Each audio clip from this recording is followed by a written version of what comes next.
제가 지금 이제 이스라엘하고 가자지구 팔레스타인과의 전쟁을 통해서 많은 것을 느끼게 됐는데, 가장 느꼈던 게 뭐냐면 사람이라는 존재가 참 극과 극이다. 사람은 누구나 서로를 사랑하고 서로를 아끼고, 우리가 자주 유튜브 같은 거 자주 보면은 그 강아지 또 팬다, 고양이 얼마나 귀엽고 사랑스럽고 그렇습니까? 그거를 사랑하고 좋아하는 것이 사람의 또 마음인데, 또 역으로 생각하면 사람을 죽이고 잔혹하게 살아가고 서로 미워하고 헐뜯고, 이 극과 극인 거예요. 그런 상황입니다. 어쨌건 저는 전쟁이 어떻게 전개될지 모르겠지만 하나님의 정의가 살아있는 한 모든 전쟁을 하나님께서 주관하신다고 했기 때문에 우리는 그냥 묵묵히 기도할 뿐입니다. 그래서 우크라이나도 마찬가지고 또 이스라엘도 마찬가지고, 답답하고 힘들고 정말 어떻게 되는 게 아닌가 하는 두려움도 있지만 하나님께서 이끌어 가실 거라고 좀 믿습니다. 기도할 때인 거예요. 지금 이 시간이 기도하고 정말로 본질적인 하나님의 사랑을 한번 오늘 엿볼 수 있었으면 좋겠습니다. 그래서 오늘 호세아서 하나님의 사랑, 이런 제목으로 하나님 말씀을 전하고자 합니다. 이 호세아서는요, 주전 790년경에 기록이 되었는데 하나님께서 호세아를 불러서 선지자로 삼으셨습니다. 그 선지자로 삼으시고 고멜이라는 여인을 아내로 맞으라고 하셨어요. 이 고멜은 호세아의 아내이지만 행실이 그리 좋지 못했습니다. 음란을 일삼았고 그랬던 여인이었습니다. 그냥 시도 때도 없이 외간 남자와 즐기고 간음하고 이런 것을 일삼던 그런 여인이었습니다. 그럼에도 호세아는요, 고멜을 버리지 않았어요. 고멜이란 여인을 오히려 더 사랑하고 아끼고 그렇게 했다는 거죠. 호세아 선지자의 마음은 바로 하나님께서 우리를 보시는 마음이라는 거예요. 세상이 좋아서 자꾸 따라가는 우리를, 세상의 모든 것이 좋고 노는 게 좋고 또 세상의 물질적인 거 여러 가지 활락이 좋아서 우리는 자꾸 그쪽 길로 끌려가는데, 우리를 호세아가 고멜을 사랑했던 것처럼 하나님께서 우리를 사랑하시는 그 모습을 나타내는 것이 오늘 말씀인 거예요. 오늘 말씀을 통해서 이 하나님의 사랑을 한번 깊이 생각해보는 이 시간이 되기를 소망합니다. 성경 본문에서 호세아라는 선지자도 있고 또 다른 이름의 또 다른 두 사람이 있습니다. 여호수아의 또 다른 이름이 호세아죠. 그래서 이스라엘 마지막 왕 이름이 호세아 이렇게 나와 있고, 열왕기 15장 31절 말씀에 보면 거기에 왕의 이름도 호세아입니다. 민수기 3장 16절에서도 여호수아를 호세아라고 했습니다. 그렇다면은 호세아서의 전체적인 맥락이 무엇일까? 그 주제는 무엇일까? 바로 헤세드입니다. 헤세드가 뭡니까? 하나님의 긍휼을 뜻해요. 하나님의 긍휼, 하나님의 진실한 사랑을 말합니다.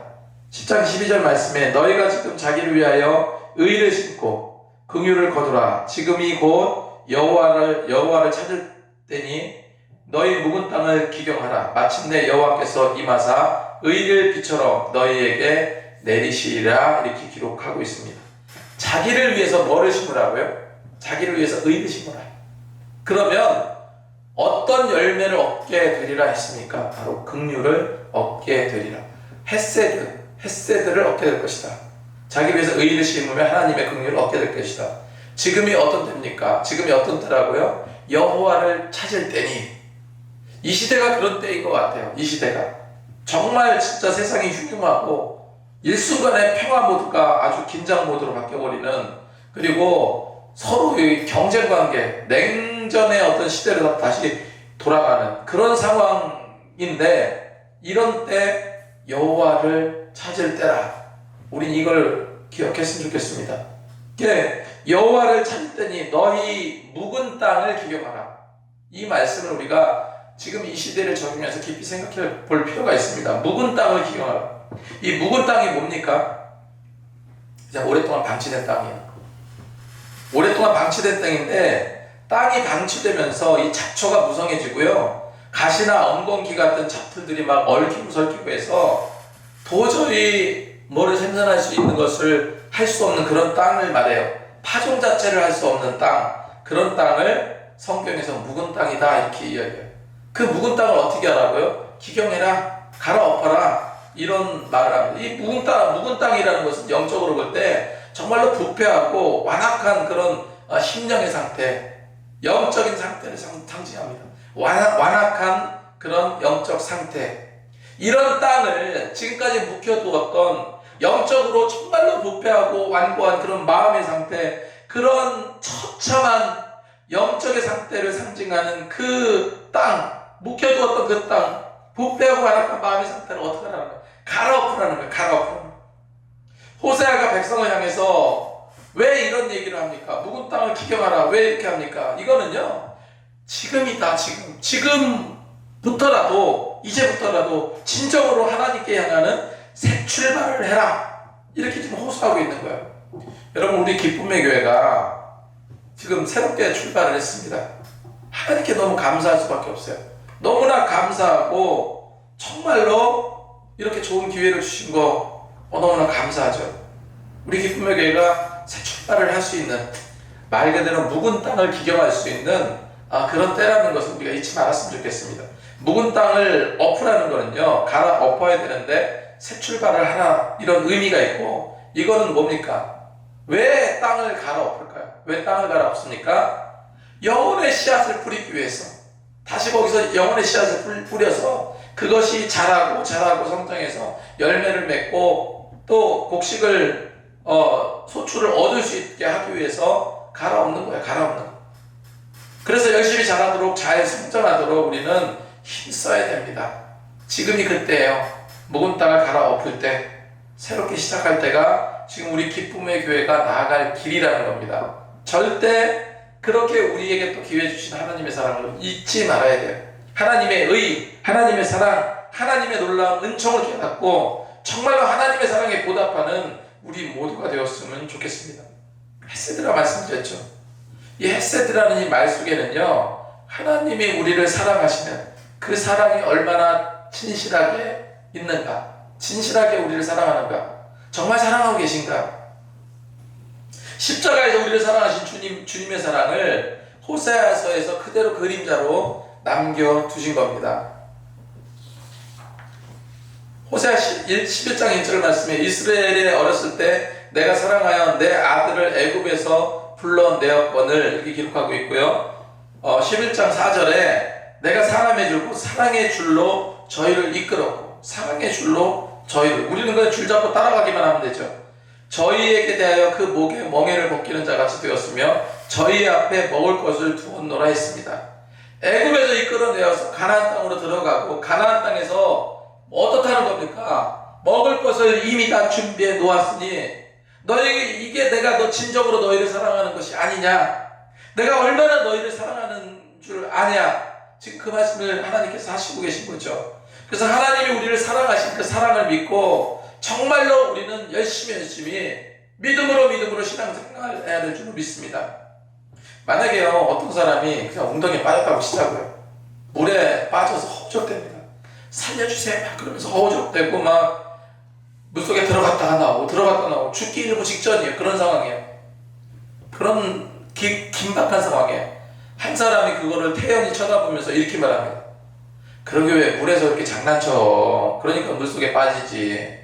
자, 내가 그 방법을 가르쳐 줄 테니 빨리 나와서 이 방법대로 나와서 다시는 들어가지 않겠다고 결심을 해라. 그리고 나와서 절대로 다음부터는 이런 행동 하지 마라. 내가 방법을 알려줄 테니까 이렇게 한번 이대로 하면 너는 그 물속에서 나올 수가 있어. 이렇게 말하는 사람이 있다고 치자고요. 구원 되겠습니까? 구원 안 되죠. 그런데 예수님은요, 살려달라고 소리치고 허우적대는 그 사람에게서 말도 섞지 않으셨어요. 말도 섞지 않고 그냥 직접적으로 뛰어 들어가셨어요. 직접 뛰어 들어가서 그 허우적대는 그 사람을 붙잡고 건져내시고, 그릇하고 죽었는지 살았는지 어떻게 끄집어내서 살리셨다는 거예요. 그래서 그곳을 빠져나오셨어요. 그것이 바로 우리를 향한 주님의 어떤 심정이라고 우리가 볼 수가 있잖아요. 예수님은 이처럼 우리를 직접적으로 구원해 주셨어요. 우리 죄 때문에 죽으셨고 다시 부활하셔서 정말로 우리와 함께 해주셨습니다. 그렇다면 하나님의 사랑은 어떤 사랑일까? 우리는 어떻게 사랑해야 될까? 첫 번째로 하나님의 사랑은 깊고 깊은 사랑입니다. 깊고 깊은 사랑. 이 사랑을 우리가 느낄 수 있어야 돼요. 예레미야서 31장 3절 말씀에 나 여호와가 옛적에 이스라엘에게 나타나 이르기를 내가 무궁한 사랑으로 너희를 사랑하는 거로 인자함으로 너를 인도하였다 하였노라 기록하고 있어요. 사랑, 하나님의 사랑, 끝이 없는 사랑, 무한한 사랑. 우리가 잘못하고 범죄하면 하나님께서 벌을 주시고 심판하십니다. 그래도 그 속에서 하나님은 우리를 사랑하세요. 자녀가 정말 제대로 말을 듣지 않을 때는 부모가 속이 상해서 매를 대죠. 그런데 매를 대지만 자식보다 더 아프잖아요. 자식보다 더 많이 울고 있습니다. 이것이 부모가 자식을 사랑하는 그 사랑이에요. 그 무궁한 사랑. 하나님도 이와 같은 사랑으로 늘 우리를 이끌어 주신다. 호세아 1장 2절 말씀에 여호와께서 비로소 호세아로 말씀하시니라. 여호와께서 호세아에게 이르시되 너는 가서 음란한 아내를 취하여 음란한 자식을 낳으라. 이 나라가 여호와를 떠나 크게 행음함이라. 4절 말씀에도 여호와께서 호세아에게 이르기를 그 이름을 이스라엘이라 하고 조금 후에 내가 이스라엘의 피를 예후의 집에 갚으며 이스라엘 족속의 나라를 패할 것임이라. 이렇게 기록하고 있습니다. 자, 이 말씀을 보면 하나님께서 왜 이런 명령을 내리셨을까? 호세아의 자식 이름 자체가 참 말도 안 되는 이름의 제목을 이름은 다 대부분 이쁘게 짓거든요. 대부분 소방적이고 또 비전 있는 그런 이름의 뜻을 이름으로 짓습니다. 근데 하나님께서 이런 명령을 해요. 이스르엘이라는 이름을 지었어요. 그건 뭐냐면요, 다른 남자의 자식이란 뜻이에요. 두 번째 딸 아이 이름이 로루하마라고 했는데 이거는 긍휼받지 못한 자, 긍휼을 베풀 수 없는 자, 이런 뜻입니다. 하나님으로부터 긍휼받지 못한 자, 버림받은 자, 뭐 이런 의미. 로루하마라는. 세 번째 아들이 로암미라 했습니다. 이 로암미의 뜻은 내 백성이 아니라는 거예요. 내 백성이 아니다. 이름도 이렇게 좋지 못한 뜻을 담고 있어요. 그래서 사실 호세아 선지자들은 자녀를 셋을 기르는데 이 또한 놀라운 것이 뭡니까? 3명의 자녀를 기르는데 모두가 자기 자식이 아니야. 그럼에도 불구하고 호세아는요, 고멜을 사랑했어요. 자기 아내를 사랑한 겁니다. 그런 긍휼과 사랑의 마음도 알아보지도 못하고 이해하지도 못하고 아내는요, 또 남자랑 눈 맞아서 도망가요. 호세아는 다른 남자가 사는 고멜에게 은 15과 보리 한 호멜을 주고, 호멜 반을 주고 부인을 또 돈 주고 사오는 거예요. 이 정도 되는 아내를 과연 우리는 사랑할 수 있을까? 이것이 호세아의 고멜에 대한 사랑이에요. 실제로 만약에 이런 상황이 처해진다면 어느 누가 그 아내를 아내로서 받아들일 수 있겠습니까? 그런 사람이 몇이나 될까요? 호세아는요, 이처럼 요즘 그 드라마, 이 파탄난 그 막장 드라마 같은 그런 이야기를 우리에게 들려주고 있습니다. 그런데 그 중심 내용은요, 그런 막장 드라마 같은 이야기를 너에게 들려주고 싶어서 기록된 게 아니에요. 이것은 우리를 향한 하나님의 사랑의 표현이라는 뜻이죠. 하나님께서 우리를 사랑하는 것을 이같이 표현하셨어요.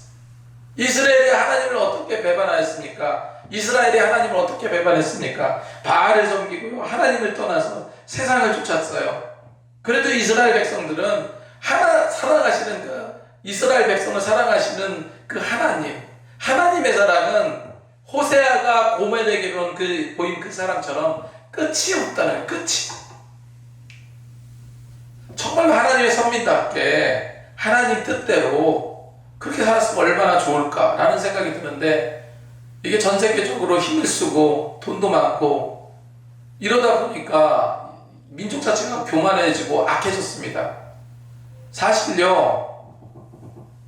얼마나 가자 지구에 있는 팔레스타인들을 핍박했는지 몰라요. 이스라엘들이. 어쨌건 하나님께서 다 이루어 나가실 일이지만은 하나님의 선민다운 그런 삶을 살았으면 좋겠어요. 두 번째로 하나님의 사랑은 견고합니다. 견고한 사랑이에요. 아까 처음에 깊이 있는 사랑, 두 번째로 견고한 사랑입니다. 그래서 견고하다는 게 뭐예요? 단단하다는 거예요. 사랑, 연결된 그 사랑의 연결의 줄이 단단하다. 절대로 끊어지지 않는다. 로마서 8장 35절 말씀에 누가 우리를 그리스도 사랑해서 끊으리요? 환난이나 곤고나 핍박이나 기근이나 적신이나 위험이나 칼이랴. 내가 확신하노니 사망이나 생명이나 천사들이나 권세자들이나 현재일이나 장래일이나 능력이나 아무도 하나님의 사랑을 끊을 수 없다라고 성경은 기록하고 있어요. 그래서 평안에 매는 줄로 성령이 하나 되게 하신 것을 힘써 지키라 라고 기록하고 있습니다. 이처럼 하나님께서 우리에게 성령으로 사랑의 줄로 확 묶어버리셨어요. 끝까지 사랑하십니다. 하나님. 마음을 보면 전부 다 사랑의 봉사자, 하나님의 우리를 향한 그 사랑의 흔적들이 곳곳에 안 나타나는 것이 없습니다. 인간, 죄에 빠지고 멸망으로 갈 수밖에 없는 그 인간에게 얼마나 큰 사랑의 햇새들을 보이시는지, 얼마나 큰 사랑의 봉사자의 모습을 보여주시는지 몰라요. 하나님은 우리를 사랑의 줄로 매고 계신 겁니다. 우리는 그저 그런 가운데 탈선하고 도망가고, 끝까지 하나님은 그런 우리를 붙잡아 주시고 싸매 주시고 어루만져 주시고 허다한 모든 죄를 덮어 주시고 용서해 주시고, 그런 분이 하나님이십니다. 하나님과 맺어진 이 사랑의 줄을 기억하면서 우리는 살 수 있어야 돼요. 세 번째로 하나님의 사랑이 펼쳐질 수 있는 장소가 어디입니까? 물론 우리가 나중에 주님을 만나기 위해 저 천국에 가면 영원한 하나님의 사랑으로 살아가겠죠. 근데 이 죄 많은 이 땅에 하나님의 사랑이 펼쳐지는 장소가 있어요. 바로 성전입니다. 바로 교회입니다. 하나님의 사랑의 장소가 펼쳐지는 집이 바로 성전이에요. 출애굽기 40장 34절에 그 후에 구름이 회막을 덮고 여호와의 영광이 성막에 충만하매, 열왕기상 8장 11절 말씀에 제사장의 구름으로 인하여 능히 서서 섬기지 못하였으니 이는 여호와의 영광이 여호와의 전에 가득함이라. 여호와의 영광이 여호와의 전에 가득하다. 그 영광이 뭡니까? 하나님의 놀라운 사랑과 임재. 열왕기상 8장 18절 말씀에 여호와께서 내 부친 다윗에게 이르시되 내가 내 이름을 위하여 전을 건축할 마음이 있으니 이 마음이 내게도 있는 것이 좋도다. 그래서 하나님은 하나님의 자녀들이 성전을 짓고 싶어하는 그 자체를 너무너무 기뻐하신다. 너무너무. 열왕기상 8장 13절 나서 내가 참으로 주를 위하여 계실 전을 건축하였으니 주께서 영원히 거하실 처소로 쏘이다. 이렇게 기록하고 있습니다. 그래서 우리 기쁨의 교회는 우리가 하나님의 사랑을 받은 만큼 보내야 돼요. 딱 한 가지만 떠오르더라고요. 어쨌든 교회는 섬겨야 되고 부정적인 얘기 하지 말아야 되고 항상 싸매주고 감싸주고 승질내지 않고, 어쨌든 그런 모습으로 우리는 해나가야 될 거라고 생각을 합니다. 하나님의 사랑을 받은 자이기 때문에 그 하나님의 사랑을 전달하는, 정말 큰 소리 내지 말자고요. 짜증내지 말자고요, 진짜로. 그리고 설령 뭐 잘못한 일이 있으면 훈계하거나 가르치려 들지 말고 계속해서 사랑으로 깨닫게끔, 조금 늦어지면 또 어때요? 그렇게 해나갔으면 좋겠습니다. 이사야 56장 7절 말씀에 내가 그를 나의 성산으로 인도하여 기도하는 내 집에서 그들을 기쁘게 할 것이며, 주님께서 기도하는 내 집을 그 집에서, 내 집에서, 하나님의 성전에서, 하나님의 교회에서 그들을 기쁘게 할 것이다. 그들의 번제와 있었던 나의 땅에서 기꺼이 받게 되리니 이는 내 집은 만민이 기도하는 집이라 일컬음을 될 것이다. 기도는 하나님과 사랑을 속삭이는 것, 사랑을 속삭이는 것. 그래서 교회는 항상 기도해야 되는 이유가 그만큼 사랑으로 속삭여야 된다. 하나님의 인격적인 분이시죠. 마태복음 16장 18절 말씀에 또 내가 내게 이르노니 너는 베드로라. 내가 이 반석에 내 교회를 세우니 음부의 권세가 이기지 못하니 오직 하나님의 사랑만 가득한 곳이 교회다. 요한복음 4장 23절에 아버지가 참으로 예배하는 자들이 영과 진정으로 예배할 때가 오나니 곧 이때라. 아버지께서 이렇게 자기에게 예배하는 자를 찾으시니라. 예배 드릴 수 있는 공간, 예배할 수 있는 처소, 그 가운데 예배하는 자들, 그 자들을 어떻게 한다고요? 찾으신대요. 그래서 하나님은 예배 시간에 우리를 한 명 한 명 찾고 축복해 주시고 은혜를 주시고 그렇다는 것을 여러분 기억하시기 바랍니다. 또 그것을 너희 자녀에게 가르치며 집에 앉아있을 때든 길에서 행할 때든 누웠을 때든 일어났을 때든 이 말씀을 강론하라 기록하고 있고, 마지막 고전 11장 23절 29절 말씀에 내가 너희에게 전한 것을 주께 받은 것이니 곧 주께서 잡히시던 밤 떡을 가지사 축사하시고 떼어 가라사대 이것은 너희를 위한 내 몸이니 이것을 행하여 나를 기념하라 하시고, 19회 또 이와 같이 잔을 가지고 가라사대 이 잔은 내 피로 세운 새 언약이니 이것을 행하여 마실 때마다 나를 기념하라. 너희가 이 떡을 먹으며 이 잔을 마실 때마다 죽으신 후로 오실 때까지 전하는 것이라. 그러므로 누구든지 주의 떡이나 잔을 합당치 않게 먹고 마시는 자는 주의 몸과 피를 범죄하는 죄가 있느니라. 사람이 자기를 살피고 그 후에 이 떡을 먹고 이 잔을 마실지니 주의 몸을 범변치 못하고 먹고 마시는 자는 자기 죄를 먹고 마시는 것이라 기록하고 있어요. 정말로 주님의 살을 뜯어먹는 곳이에요. 여기는 어떻게 주님의 살을 먹고 피 마시고 그러면서 동화되는 거, 하나님과 실제로 그렇게 된다는 게 아니라 그런 어떤 기념과 상징을 우리에게 보이셨습니다. 그러니까 이 교회라는 곳이 얼마나 아름답고 얼마나 좋고 얼마나 하나님의 놀라운 사랑을 나눌 수 있는 공간이냐는 거예요. 그래서 우리는 하나님의 사랑을 나눌 수 있는 정말 아름다운 교회, 이 성전을 중심으로 하나님을 사랑하고 지체들을 사랑하고 세상을 향해 사랑하는 마음을 가지고 나아갈 수 있어야 될 줄로 믿습니다. 이렇게 하나님의 사랑의 줄로 매어서 늘 그 사랑을 실천하면서 그 사랑을 누리시면서 늘 행복함으로 만민에게 힘써 복음을 증거할 수 있는 저와 여러분이 되시기 바랍니다. 기도하겠습니다.